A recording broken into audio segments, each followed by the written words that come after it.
Good afternoon. Good afternoon. And I'll repeat that you will hear a different message today than you have heard before in this Infinite Way work, because I have asked you here today not to receive something but to give something. As a matter of fact, I'm going to make many, many demands on you today and other days that we will meet here together. The reason that you are here and not the other members of the morning or evening classes is that you have been in the Infinite Way work the longest period of time. All of you have been in this work between 5 and nearly 10 years. And some few were with me even before the Infinite Way began.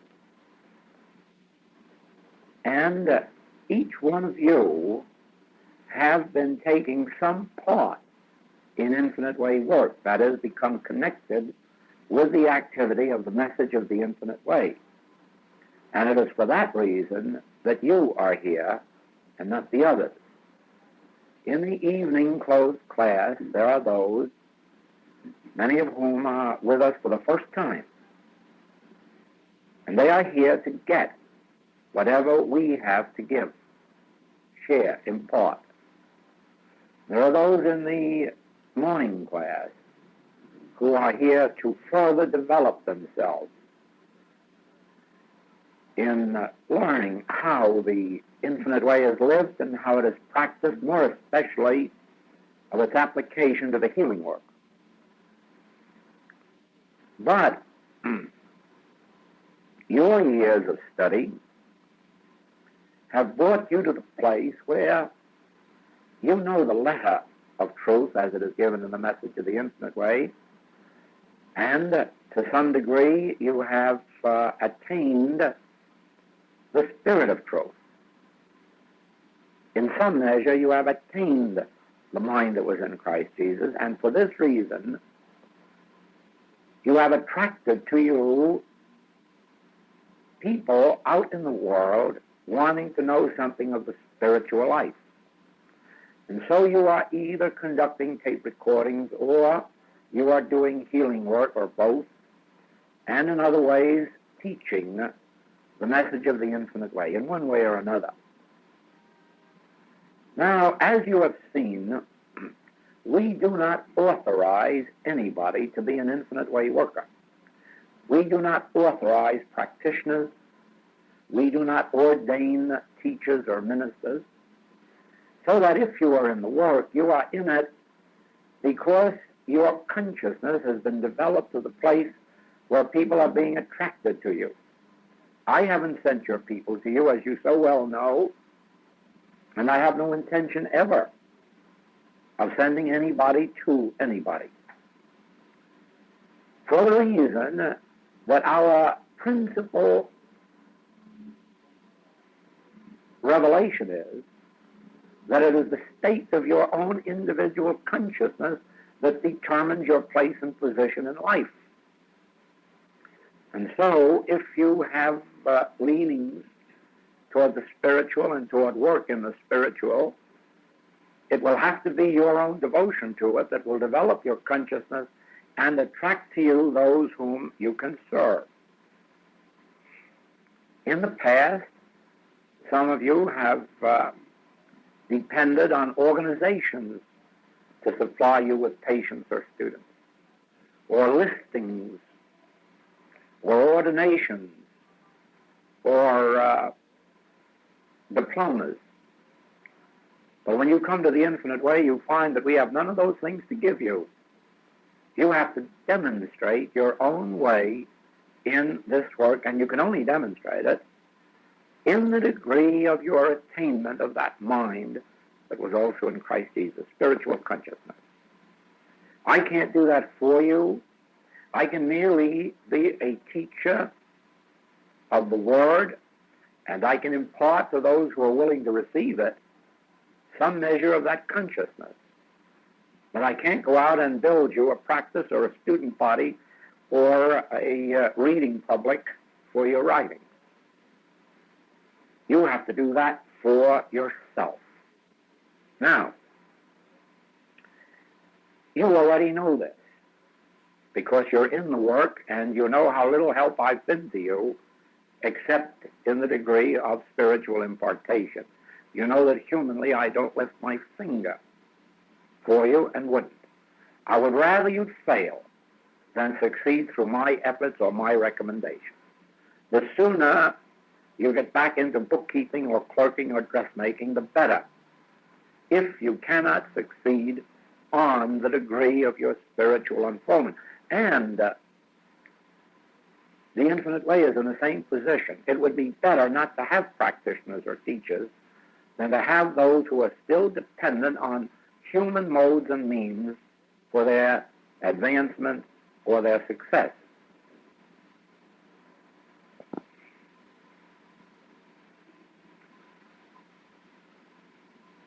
It was a strange thing that after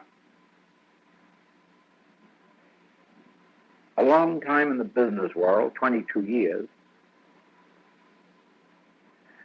nearly all of which had been nominally successful, that when I came to the actual point of going into the practice, the healing work, I was broke.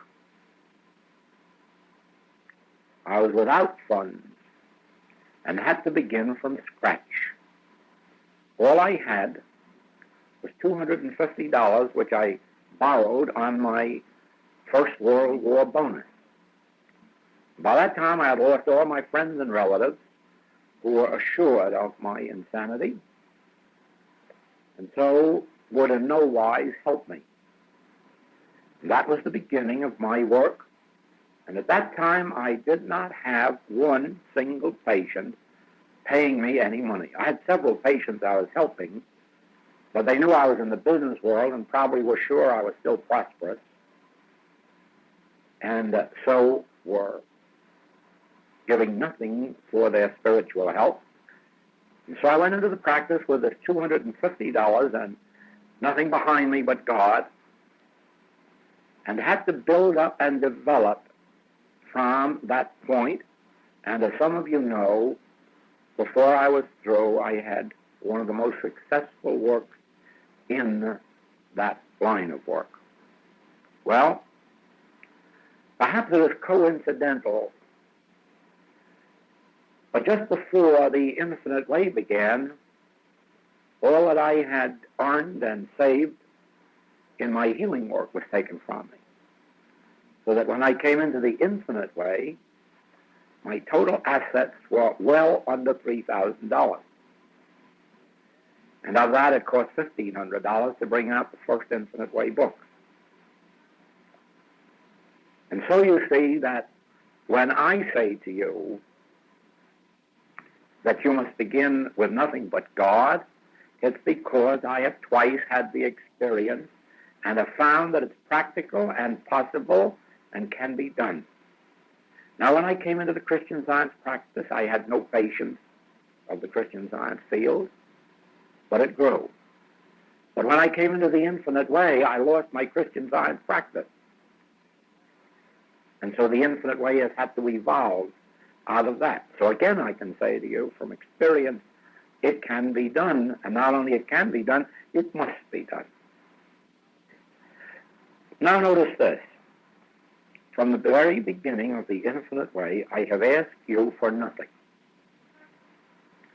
Every bit of financing has been done by the same mind that wrote the book, The Infinite Way.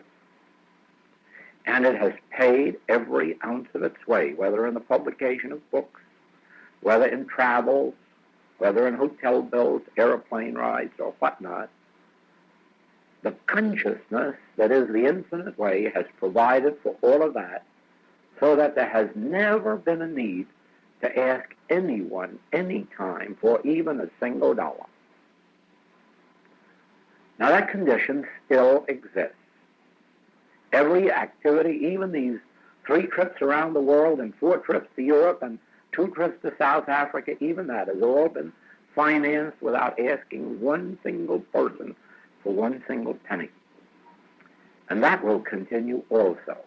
I'm merely reciting this to you, not for the purpose of raising funds, but for the purpose of telling you that the raising of funds must be done by the consciousness of the individual, and the consciousness of the individual must provide your support, your maintenance, and that of your spiritual activity, whether you have a tape recorder, whether you have a room in a hotel, whether you have a whole suite in a building, or whether you decide to travel the whole world. The consciousness of truth within you must provide for it. You see that? You are all one with God, but you must be more and more consciously one with God, so that the infinity and allness of God may find expression through you, and that you can also say, I have no friends or relatives to support me. I have only the mind that was in Christ Jesus, and I have proven that it is abundant unto every situation. Now,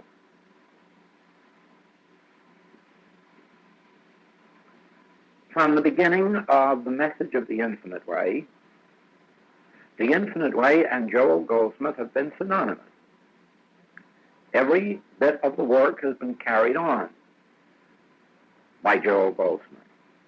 Every activity has been financed through the consciousness of Joel Goldsmith.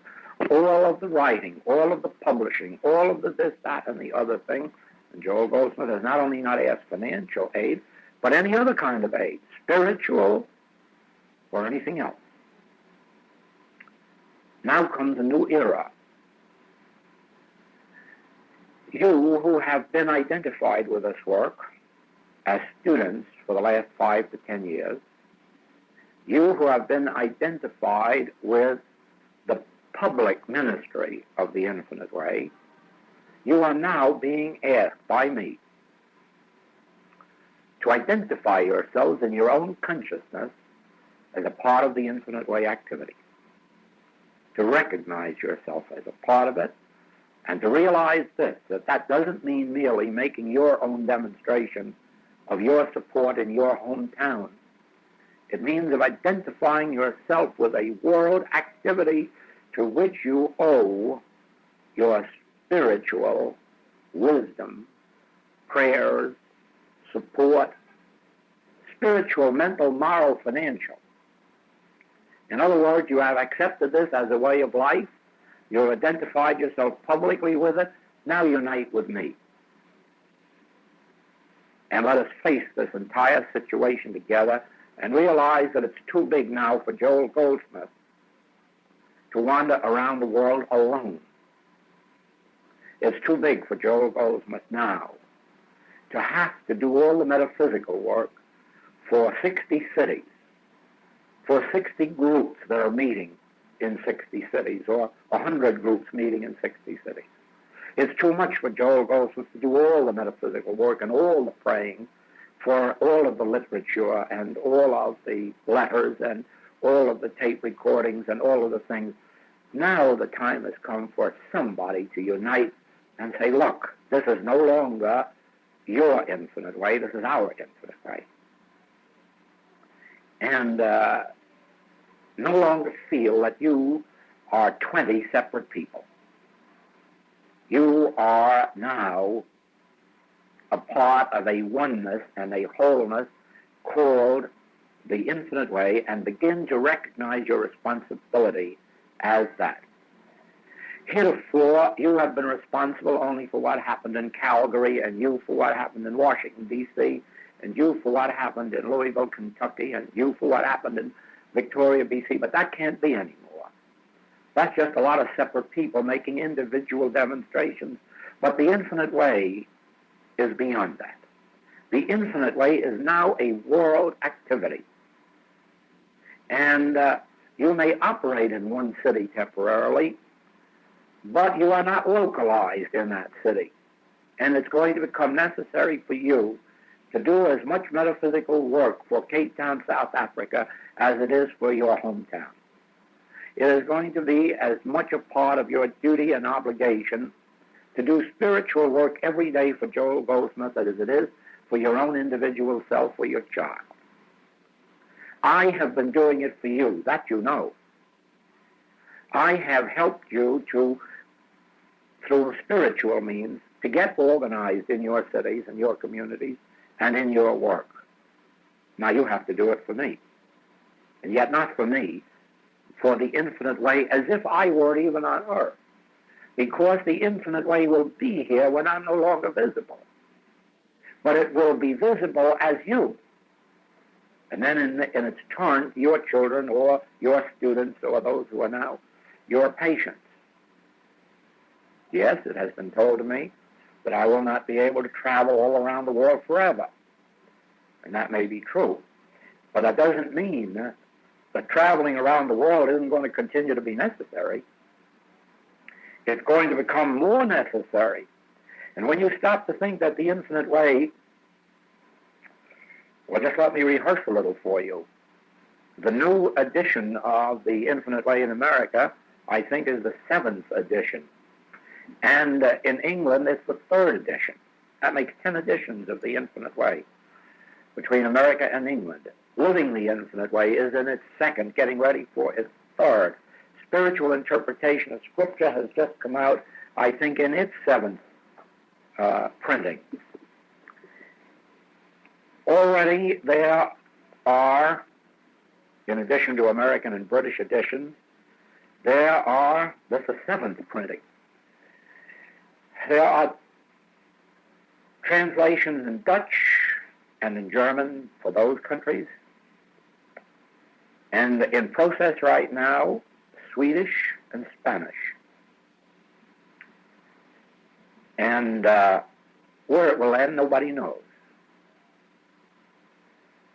Now, all of you have wondered why I don't come to Cleveland or Detroit or Chicago or San Francisco or Kansas City. But I suppose you can realize now what my dilemma is, having all the cities of the United States and Canada and England and Sweden and Holland and South Africa and Australia and New Zealand. I can't be in all of them at one time. I can't even be in all of them one at a time because there's too many to make the rounds of, even if I came once in 3 years and never went home. Now, it must be clear to you that the day is coming when some of our students must be prepared to carry this message forward, to get into the work in one way or another. And in order to do that, you not only have to know the letter of truth perfectly, so that you never mislead anyone as to what the message of the Infinite Way is, but you have to live so deeply in the Spirit that the Spirit will draw to you everything necessary for your unfoldment.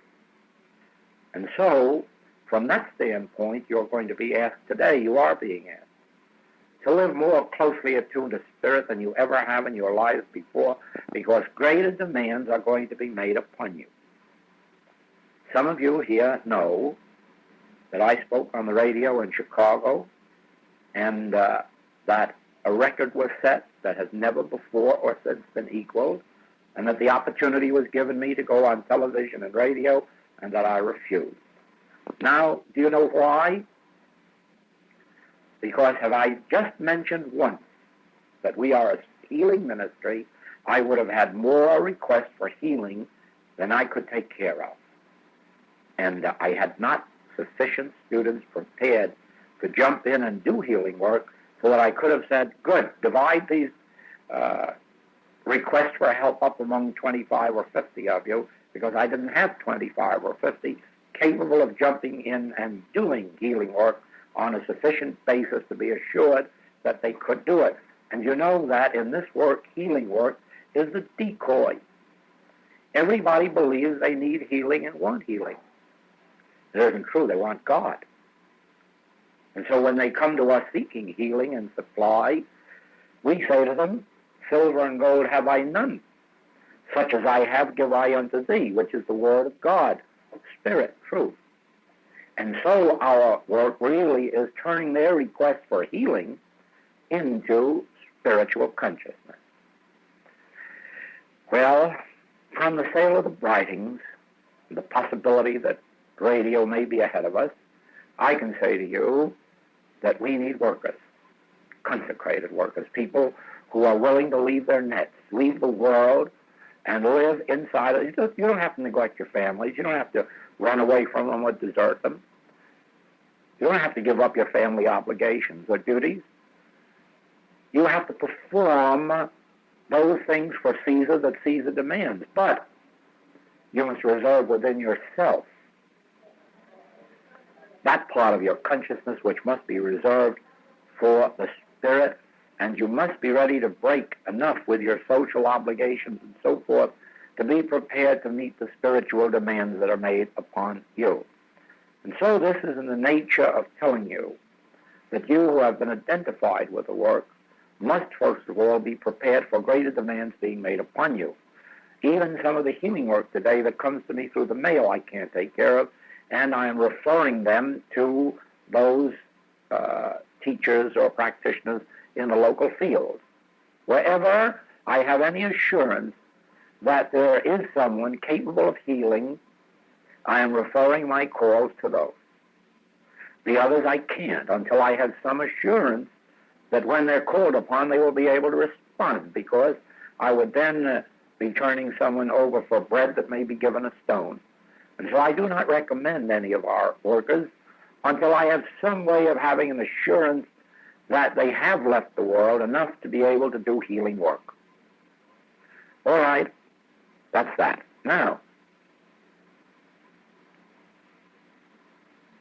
you came into this room, 20-odd individuals, living in certain cities and being responsible for your local work. But when you go out united in me, united in this infinite way, and you are as responsible for my success as I am for yours.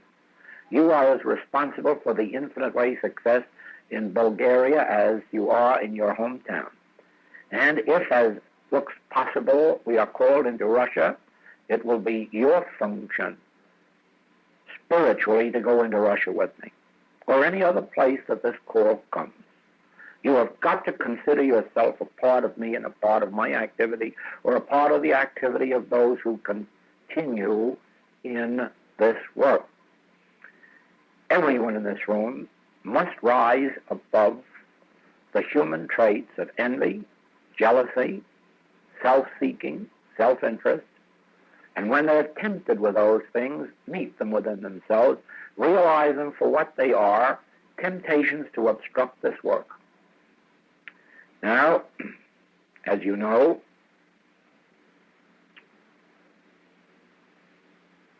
God raised up Mr. Starkey here to fill in this New York work and manage it and organize it and do everything necessary to the fulfilling of this work out of his other career.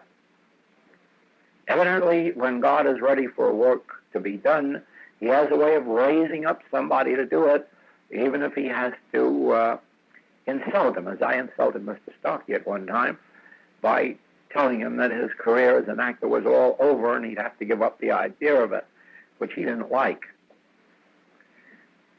But God has a way of doing those things, do you think? And so it is, as you know, that Emma Lindsay over here has taken part in every one of the activities at headquarters and taken over the management of them. When the opportunity came for somebody to be raised up, somebody was raised up to do the work. The only thing necessary for the success is the consecration and devotion to it. In the same way, years ago, I really think that it's impossible for anybody to believe this. I was called into the Louisville, Kentucky field because of a feud in a Christian Science church, and I was the practitioner in that feud. Seems ridiculous to believe that that's true now, but it was so. And out of it, what has happened? Well, just look at the wonderful work we have down there in Kentucky and understand that, again, people whom I never knew, Mrs. Phelps here, Mr. Martin over there, never knew, never heard of, didn't know they were in existence, were raised up in that field to do this work. And how beautifully they have carried on can only be known by those who know how the work has developed there. And if you want to know a little bit about it, I'll tell you that Mr. Martin invited me a couple of years ago to Louisville to talk to his students because there were about 30. But when we got to the hall, there were 108. Now, those are the things that have happened in this work. One place after another, God has raised up seed, people whom I never knew, had no way of knowing. Matter of fact, over here, a little Cincinnati girl. We had nobody in Cincinnati, but we had two girls out in Hawaii. And they decided their sister in Cincinnati ought to know something about the infinite way. Well, they were right. She's been conducting the work there ever since and developed it into a very healthy activity. Do you see what I'm getting at? That when God has a need, God raises up seed to carry on this work. I don't, and you won't. But by your spiritual activity, you will help raise up seed all over this globe to do it, whether I'm on the scene or not. You will still raise up seed if you are not jealous of one another or envious or wanting to sit in high places. Yes, it's true. You've often heard the accusation that I have pets, and you've never heard me deny it. I have pets. There isn't any question about that. But look around and see who my pets are. They are the people who are devoting themselves in one way or another to the unfoldment of God. They're not devoting themselves to me. They're devoting themselves to God. Some of them I see at very rare intervals. Some I hear from more often, some less. But they're my pets just the same. And they're my pets in proportion to their devotion to a spiritual message and to the activity of God. No other way. Nobody gets themselves into this room by pull. Nobody can pay money to get into this room. Nobody can come in here because they're young and blonde. I think I've grown beyond young blonde. But anybody, anywhere in the world can get into this close circle that's around me by their devotion to this message. And many of you have seen that in operation in many cities. You know it's true. All right? First now, you realize that as you leave this room, you go out as a part of the infinite way itself. Not merely the infinite way in your locality, but the infinite way in its infinity. The infinite way anywhere and everywhere. By the lesson this morning, you must know that I am omnipresent. But I am you. Therefore, the I of you is omnipresent. So you can be just as effective in Africa and Europe as you can be in your hometown if you will but devote some period of your day to being a worldwide individual. That rests with you. Now then, that entails this.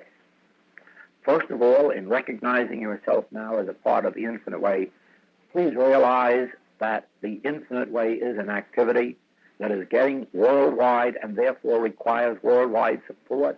Include the infinite way in your financial program. But far and above that, remember this. This is a spiritual activity. It doesn't require a lot of money. It requires a lot of spiritual devotion. That's what we need. Spiritual support, united support. It needs this group of 20-odd people to sit down and know that each other is being successful in their field. Not that you are being successful in your city. That's a lot of nonsense. You'll never be successful in your city, separate and apart from everybody's success in their cities. And you'll never be successful if I'm not successful in a worldwide way. And I can't be successful by myself except in proportion to your success in your community. If you are healing in your community, then the infinite way is a success. If you are not healing in your community, the infinite way is a failure in your community. And if you all fail to heal in your community, there's no infinite way left on earth. So remember that the only existence the infinite way has is in your healing capacity. My healing capacity has raised us up to this degree. My healing capacity has raised you up to this degree. But as the Master told us, if I go not away, the Comforter will not come to you. So that I, as a person, cannot be here to raise it up all over the world and for all time. And so you unite. And in turn, your students will unite. And always remember this. All of the healing movements that have died, and even those that are existing today are dead. They have died for lack of healing. If you travel with the United States or the world, you will find what I have found. Christian Science is successful in those churches where there are successful Christian Science healers. And where there are no Christian Science healers, the church is a flop and a failure. There are some churches that are packed to the doors today, and there are some that are empty. It has nothing to do with the teaching of Christian Science. It has to do with the individual healing capacity of the practitioners. The same thing is true in our work. You could make the Infinite Way boom in your community until you would think it was Billy Graham, if you were doing the healing work. But the Infinite Way will never be heard of in your community except in proportion to your healing work. Why? Because the healing work is the visible evidence of your invisible spiritual development. I got that from the Master. He was asked, art thou he that should come? John the Baptist doubts it because he's in prison and nobody's coming to rescue him. And he begins to question, is this fellow I introduced, is he really the Christ? Well, Jesus doesn't say yes or no. He says, go show John what things you have seen. The sick are healed. The blind have their eyes open. The deaf have their ears open. The dead are raised. To the poor the gospel is preached. Well, do you think we're any different today? No. If you ask us, is the Infinite Way true? What's the use of saying yes? Can you demonstrate it? Can you prove it?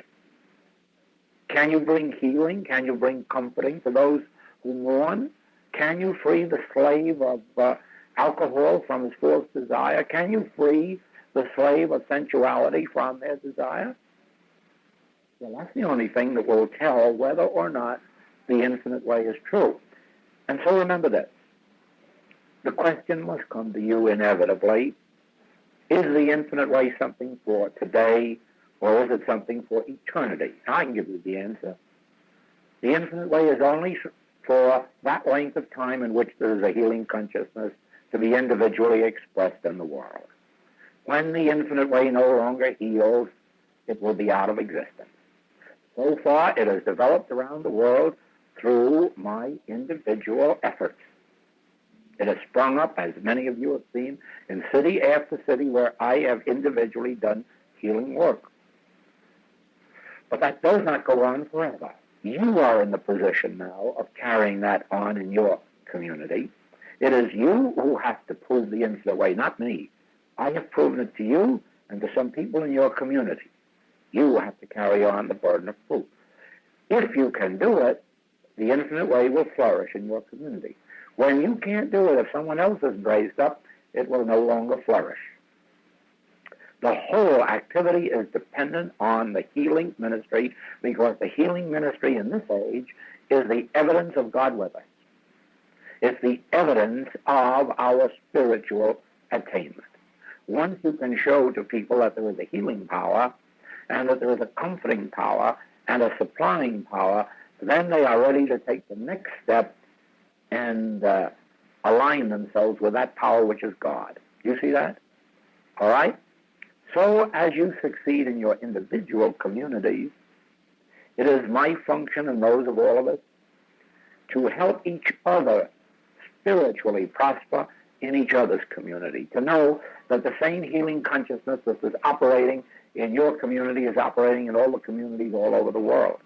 To know that as God is the individual identity and capacity of you, so God is the individual identity and capacity of every student of the infinite way all over the globe. But you can't take that for granted, because I'm going to tell you an age-old secret. God isn't of any use to anybody, and Christ isn't of any use to anybody. It is only the realization of God or the realization of Christ that does the work. I'll tell you a secret. God is omnipresent. God is equally present all over the world, but all over the world are steeped in sin, disease, death, lack, limitation, wars, and rumors of wars and fears of wars. So God is no good to them, and Christ is no good to them, and never will be. It isn't God, it isn't Christ. It's God realized, Christ realized, that does the work. That is why if you go to Jesus Christ, you get an instantaneous healing. If you go to the disciples, it may take 2 or 3 treatments before you get it. If you go to one of our practitioners, you may get a wonderful result, and another one you may get long, drawn-out result. What's the difference? God is the same, Christ is the same, and the infinite way message is the same, but your degree of realization isn't the same. And so it is that the secret of our work is this. God realized, Christ realized, is the Savior unto every situation. Without that realization, the fact that there is a God is of no benefit to anyone. Men are rotting away with disease, poverty, wars, and fears of more wars to come. And yet God is. And God is preached in all the churches. Hasn't stopped bombs being thrown. Hasn't stopped infection and contagion. Oh, no. It isn't God that does these things. God is in his holy temple, performing its work. But it benefits us only in proportion to our realization of it. And so it is that your individual realization of Christhood will result in healings in your community. And in proportion as you waste your time on something else, in that proportion will your community and the other communities not benefit.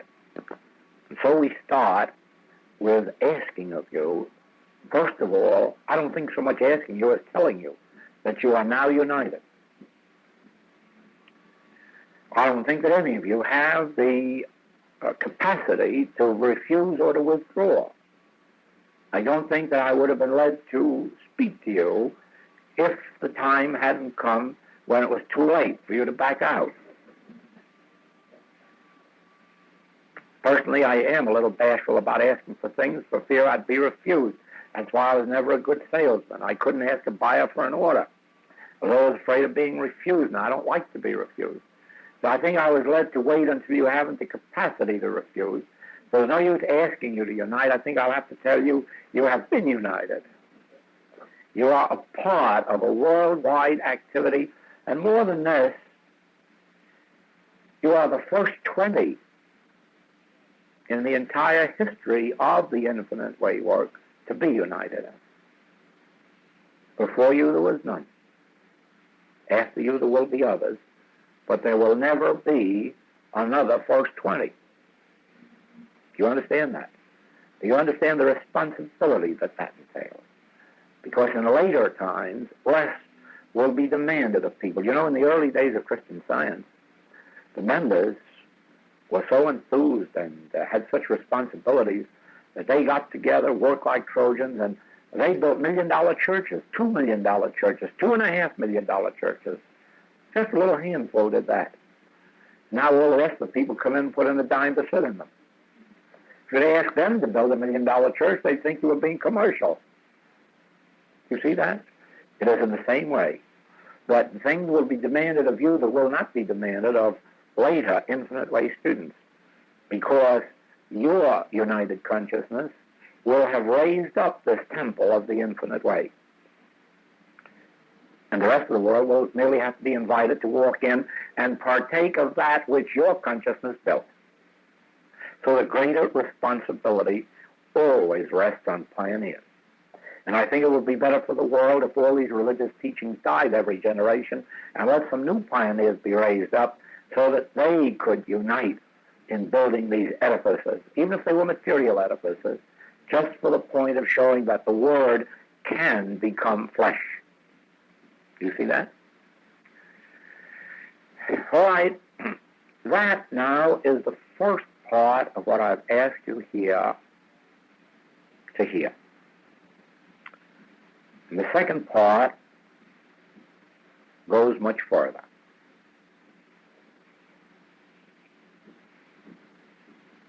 In 1950, the voice told me to stop work on the 1st of October and to prepare for a new work. Personal things interfered, and the voice told me to wait until 1952. And again, personal matters interfered, and I was told to wait until 1953, and then I was told to wait until further notice. And I received that notice in January, to begin now a new work. And it started in Honolulu. I started it there with Mr. Nowell and Emma Lindsay. And then later to that, Mr. Starkey came down and joined us, and then 3 other students in Honolulu. And that consists of our entire group there that started this new work. And as we were doing this new work, the impulsion was given to me to bring it to our students in New York. And so you can see, while I didn't ask any one of you to come here, you can see why you were brought here. It was necessary that all who are the basis of our work be here to unite in this work. However, if I invited you here, that would have been a human activity, and you may not have been meant even to do the work. And so I wouldn't tell anybody about it. And I said, whom God brings to us, whom God brings into this meeting, those ones God has designated to carry on the work. I don't have to tell you what a disgraceful thing it is that whereas in the beginning Jesus fed the multitudes, healed the multitudes, and made the demonstration of supply for his followers. In the early days of Christian Science, Mrs. Eddy bore the entire brunt of making the demonstration for her followers. Healings, supply, money, everything necessary. She didn't ask the field to support her. She supported the field.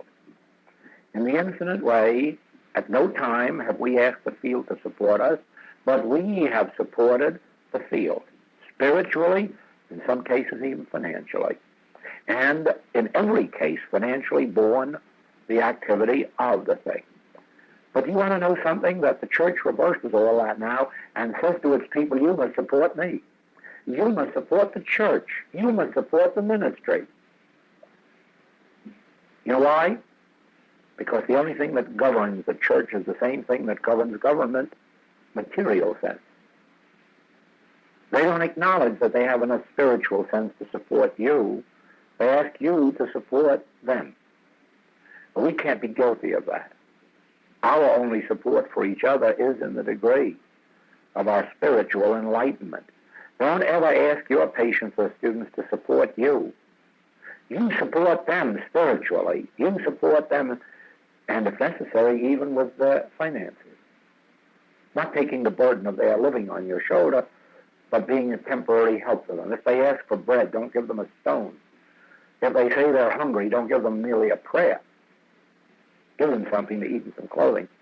Prove by your own demonstration that you not only can, through the Christ, be fed and clothed yourself, but that you can feed and clothe the multitudes who are led to you. Don't have to ask for support. You be the one to give the support until such time as you unite like this and say, we are one. And even then, don't ever depend on anyone, not even your students, for support. Depend only on your Christ. Now, this material sense is responsible for our world as it is today. As long as we are human beings or live in a world of human beings, there is going to be unfair competition, lying, advertising, wars, rumors of wars.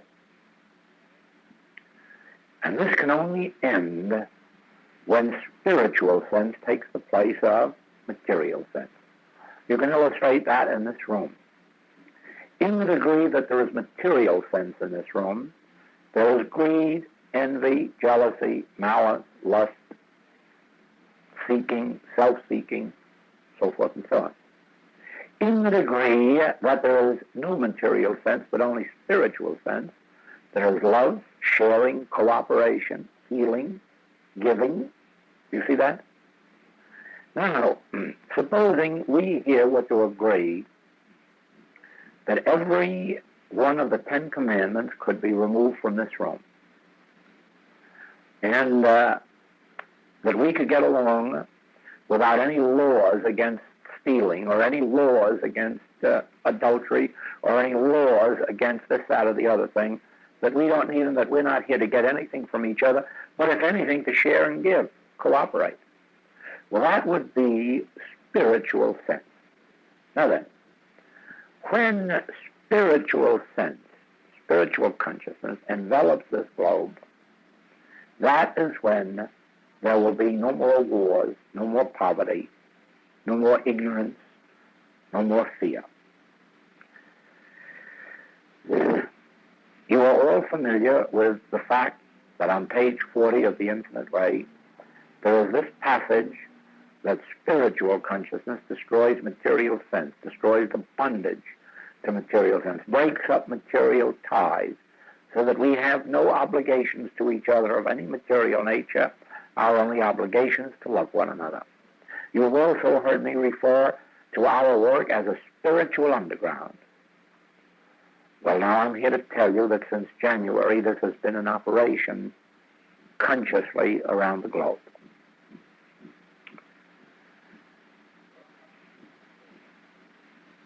When you go home, you will call to yourself the 1 or 2 or 3 students whom you consider to be the outstanding spiritual students in your group.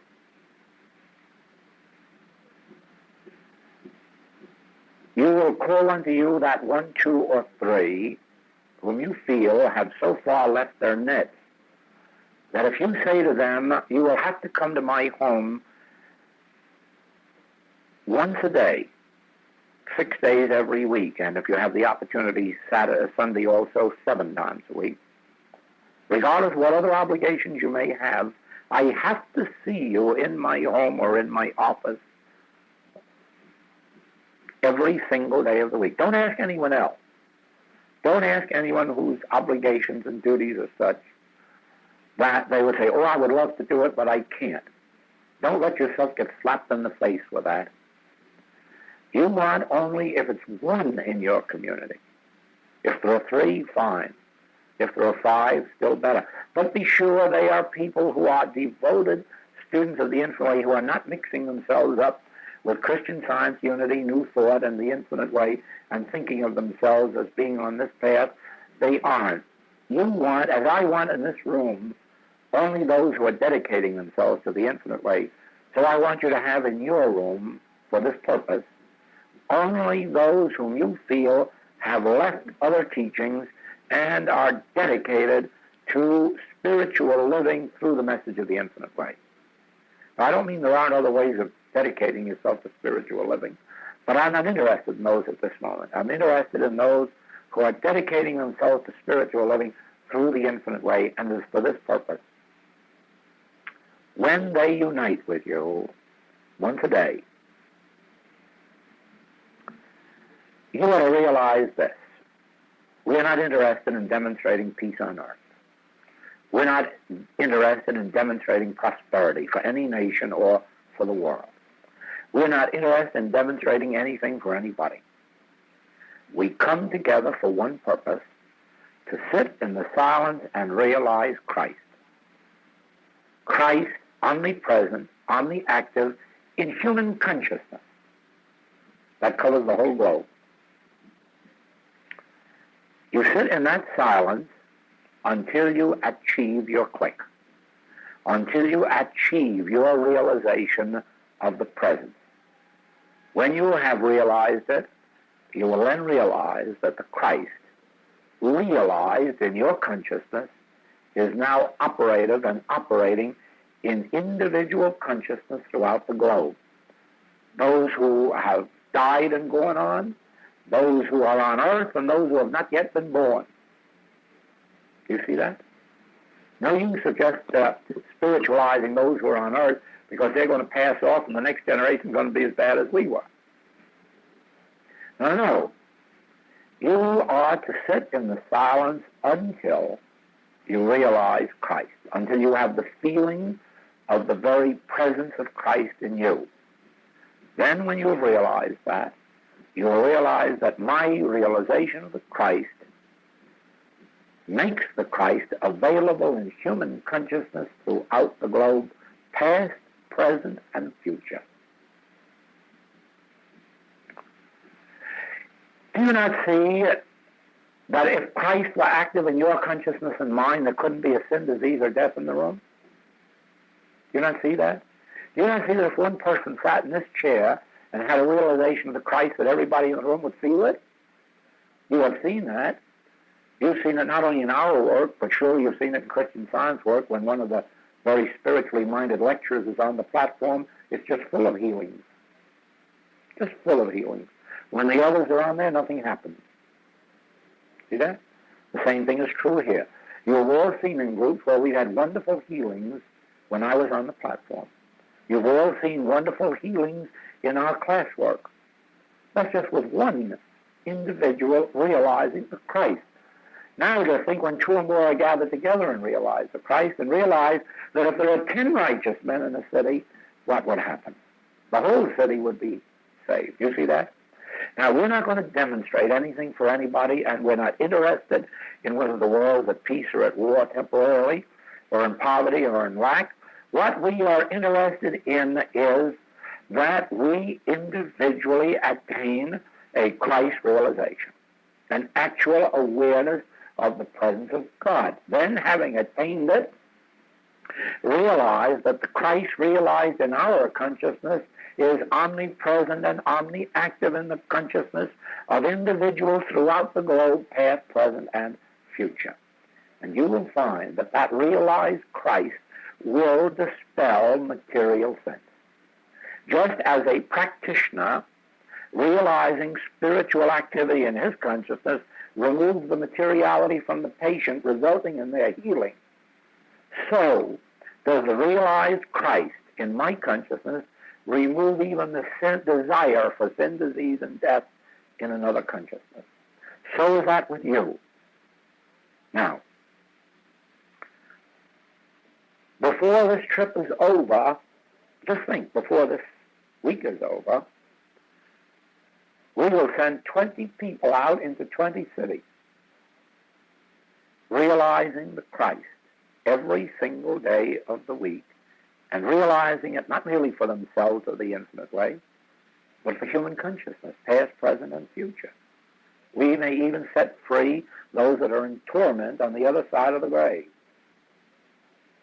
We may even set free those who would come to earth as new babes, stillborn, crippled, deformed, mentally or physically.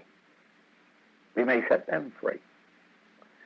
What the action is, or may be, of this realized Christ is so vast that no one is yet in a position to know it, except that it has been given to me to do this work and to pass it on to you to do this work. Need I say to you this is secret? Need I say that it's never to be spoken of to anybody, except the one or two that you call unto yourself, and that nobody else is to know about it? You are not to write anybody about it or tell anybody that it is a spiritual underground. We don't want to be thought madmen and mad women. We don't want the law to think that we've gone crazy and are going to interfere. We don't want the church to believe that we're trying to destroy it. We're not interested in the church whether it lives or dies. They have to get the impression that we'd like to hurry its death. We don't have to. It's doing a good job for itself. Now then, and not the church will die out as an institution. The nature of the church will die, and it will be reborn spiritually.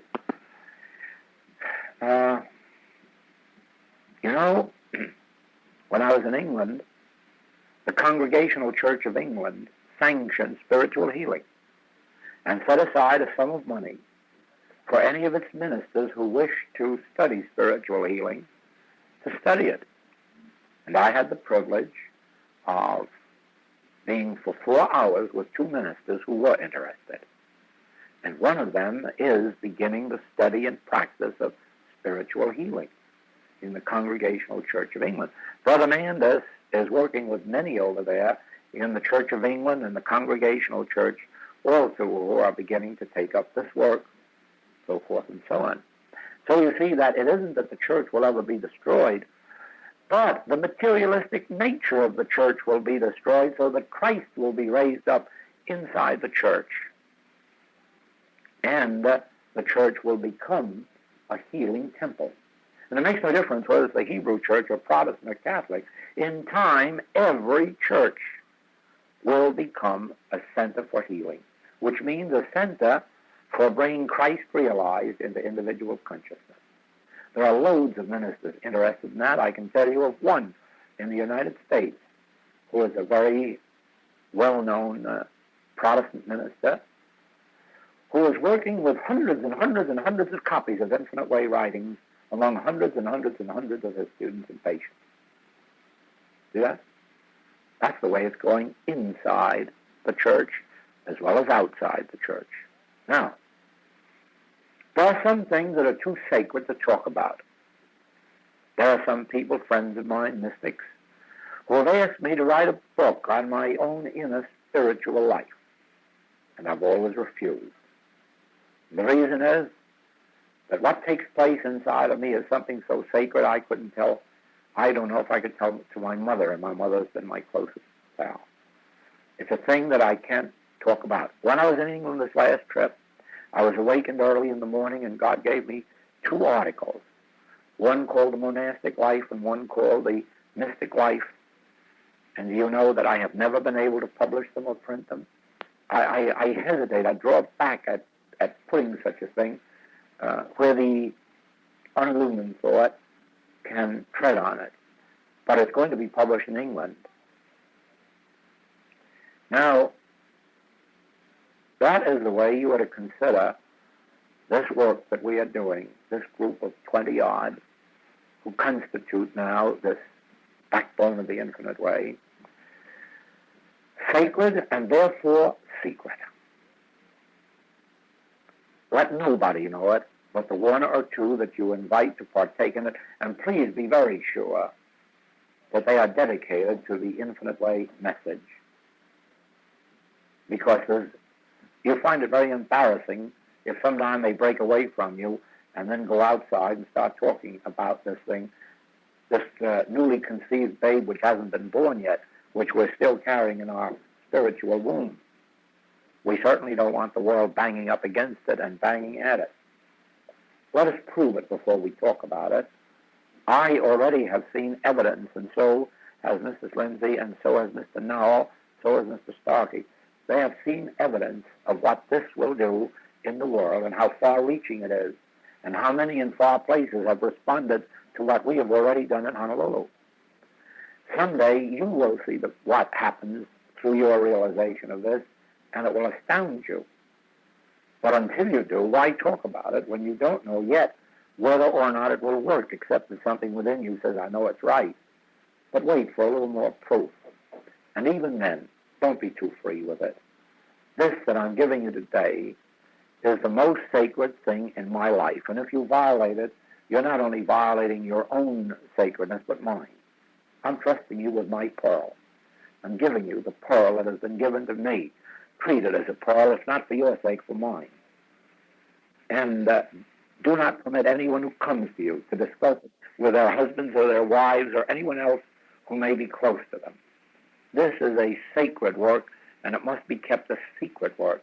until such time as, well, as it becomes possible to speak of it. But this isn't the time. This is the time for demonstration of the Christ, realization of the Christ.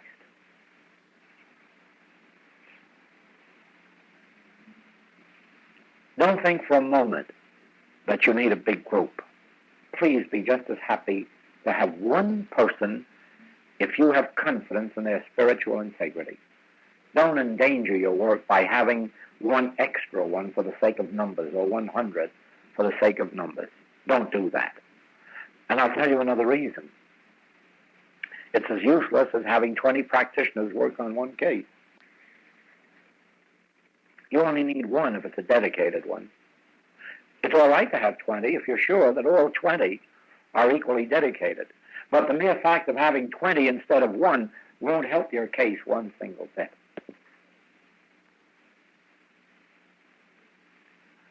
And so,